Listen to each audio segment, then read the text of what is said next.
Hi, Andrea. How are you? I'm very well, thank you very much. How about you? I'm very well. I'm very well. Thank you so much for taking some time out from beautiful Sicily to have a quick chat with me. Just wanted to start, obviously, here in the UK, bars and restaurants and pubs and that sort of thing were able to open last Saturday. Um, just wanted to see, I guess, from your perspective and from Mercato Metropolitano's perspective, how that went. On Saturday, was the demand there? Was it good to have everyone back in the sites and that sort of thing? Yes, we spent this last 2 months and a half in a kind of limbo, obviously, Mm, all of us.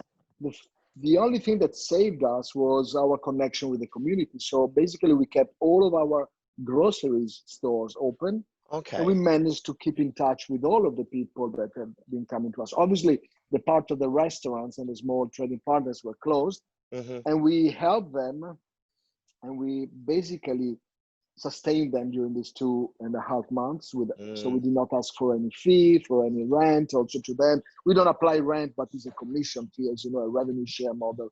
uh-huh. And we did not ask for anything because we understood that for small entrepreneurs, mm, it was difficult also for us, but Mm, imagine also for these people. So for 2 months and a half, we worked only with our groceries hmm. and with our online. We created an online store, plus obviously all the normal activities, which was delivering more than 1,000 bags of food to the community around us for free, Hmm. obviously, because that was, this COVID in reality is hurting much more the people who were already, let's say, Mm, in food insecure before. And then we also had to create a lot of online campaigns and activities. For instance, the drink campaign, where we basically shouted to all of the world saying, keep on dreaming, even now, mm, and send us your dreams. mm. And with a video and your project. And you should have seen it. It was, I don't know, I don't know how many replies we received. And then we interviewed 42 of them, and 10 of them will start working. We will incubate them from next week, basically, also. Mm, So you see, we never stopped in reality. But what we missed, as you were saying, was the social gathering, mm, which is the strength of Mercato and what we believe in. And this idea of social distancing, which was right in the first half of this period, mm, we were afraid was turning into a social killing because you cannot prolong this for much longer. I mean, we cannot mhm, stay all jailed at home forever. And so when we opened, we were again a little bit curious. mhm, But the fact that we kept everything open, I think, created a very strong bond with the community. And mm. on Saturday, I got the video. We had more than 2,000 people queuing to enter. So Wow. it was fully packed, obviously, with all the precautions that we had to take, the Yeah. distancing. But we've been doing this for the last 3 months. We've been cleaning the floor, disinfecting everything. I said, Hmm. and you know that in the food business, you wash your hands every half an hour in any case. So it's Yeah. not something very strange. And the police came, and they were very happy about the way we were managing. Hmm. Obviously, to see all of these people with happiness, uh, finding again their way out of this, honestly, madness, it Mm. was beautiful for us. This is what Mercato is about, to see Yeah. people enjoying, having fun, eating together, talking together. This is what Yeah. we are as a society. Yeah. It's very interesting, obviously, that I know that the Mercato model is so um, focused on that idea of community, not just with your vendors, but also with the communities as a whole that where you have your sites. And I'd like to obviously touch on that, but just coming back to this idea of the social distancing as being, I think you said, sort of a social killer almost. I know that market halls, for example, obviously had to close down last week and blame social distancing and said it was impossible to run a business that like yours with those kind of social distancing measures in place. I mean, clearly you guys haven't shut down, but I mean, it must make life much more difficult in terms of the way that your sites operate. Absolutely, it's 10 times more difficult. But again, if your business model was an old one based on selling one more burger to one more person and to make money out of it, or to sell a Coca-Cola, then you were in troubles also before. Yeah. So we've been dealing, and you know us a little bit, we've been dealing with this new social and business model since 2015. So for us, it's always been different. And that's why we feel it completely. Actually, last weekend, we were 10% above a normal weekend compared to last year, in the same weekend. Yeah. So I understand the difficulties of some areas, for instance. And Mayfair is a little bit more difficult because the offices are not there. So even for us, even if we are break even there, I tell you frankly, and so we cannot complain. But I understand it's a little bit more difficult. A place like Elephant and Castle, which has been there for 3 years, and where people felt the authenticity of what we deliver, is not just another restaurant which turned his name into food hall, because these food halls are just normal restaurants under one roof. So there is no ethic, there is no value, there is no philosophy behind it, and they suffer more. And I'm sorry for them, obviously.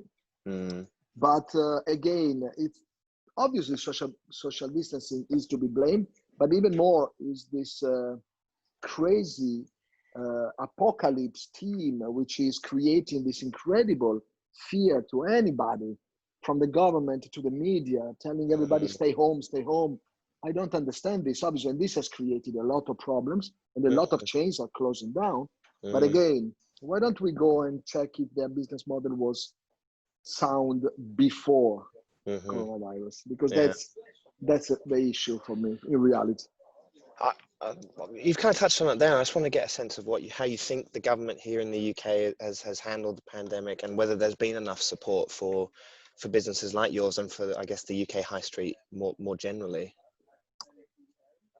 So if we talk about people, we got the money for the furlough, so the government allowed us not to leave anybody at home. That was a great help, and I'm very thankful about this.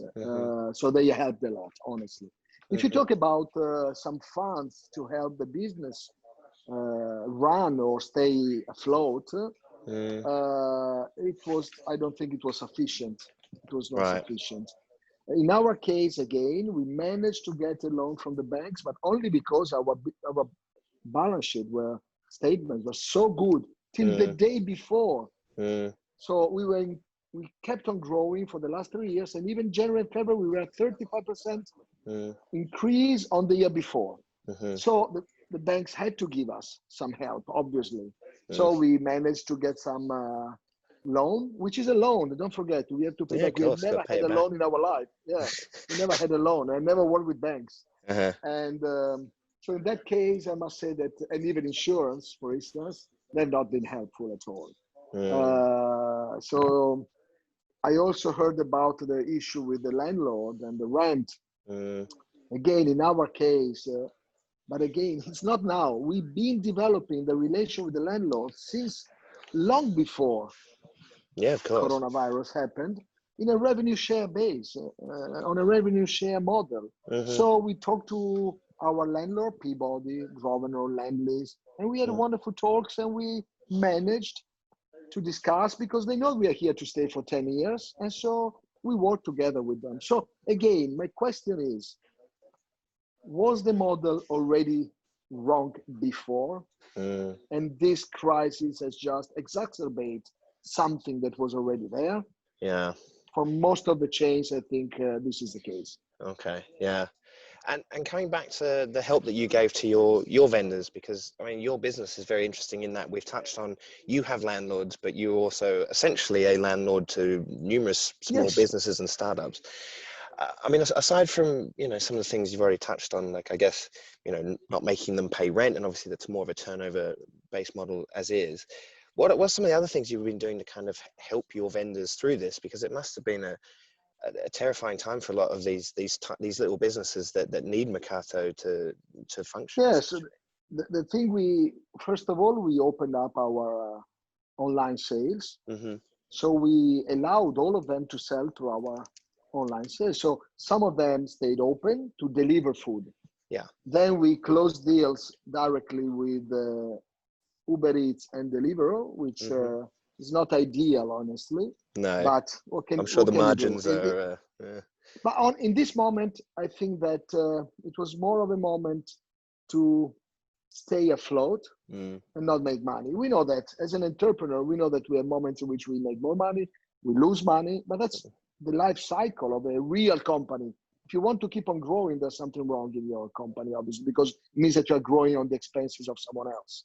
So if you instead are ethically correct, you suffer like all the others, and then we'll try to gain again in the future together. So with all our vendors, we kept everything open. We cleaned it for them. We gave them the safety of being able to have the chance both to work or to stay home with a place, even without paying any rent. The place was secure for them. Some of them started selling, and some of them in reality managed to sell quite well and deliver food. Okay. And don't forget that we also kept our groceries open, and through our groceries, we managed to prepare ready meals, and our trading partners will prepare ready meals, and people could come and pick them up, for instance. So we gave them a lot of chances to survive, and the result is that after 2.5 months, everybody's open, everybody's now working well, everybody's happy because Fantastic. we've been talking to them. Yeah. No, I understand. And I just want to get a sense, I suppose, I mean, as we've touched on, I sort of know a little bit about the business myself, and I understand obviously there was the Mercato Metropolitano. Ilford was, I think there might have even been a groundbreaking on that last year, and some conversations with about some possible sites overseas as well. I just wanted to get a sense of where those kind of expansion plans are now, sort of as we're still in the middle of coronavirus. Pressing ahead? Everything. We have not stopped. We've just been delayed, both Ilford and Elephant Park. But we are building them right as we speak. So we are going to open a part of the first one by the end of this year, and then the rest of Park and Ilford around spring of next year. We're not going to stop. No. I think life is not going to stop. We can't let it happen. We risk our lives. Every time we step out of our homes, we risk our lives. We cannot stop living for fear of dying. That's stupidity. And you have to take all the precaution and take care of the people who could be more in danger than us. So the elder and the people with chronic diseases. These are the people we should be very careful about and take care of. But for the rest, healthy people in the, let's say, younger age than 80, just take all the precautions, be careful, but live your life. So the two in London are under construction, and we started building the one in Berlin. And we are in discussion with other 7 locations in Europe, 5 in USA, and another 5 or 6 in Japan. Wow. Okay. Cool. So because we are not a store, we are not a chain, we are a movement. So people call us to say we want to be part of this new change, to go back to the real food system without chemicals, without industry, without people trying to tell us that cheap food is good for you. Cheap food is not good for you. Cheap food is the most dangerous and lethal weapon that the industry has been using against us.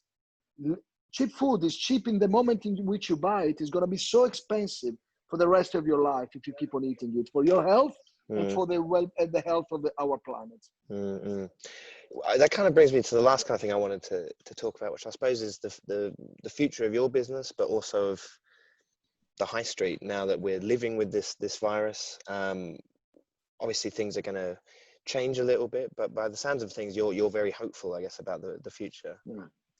I'm very hopeful. We've been going through a lot of crises during our history, and then I don't think this will it will change, obviously, a little bit our way of living, but we will adapt to it. And if you are strong enough, if you are flexible enough, if you are resilient, then you know that you need to change your business model depending on the situation. Instead, if your business model is based only on a growth and on rewarding your shareholders, you're going to be in trouble.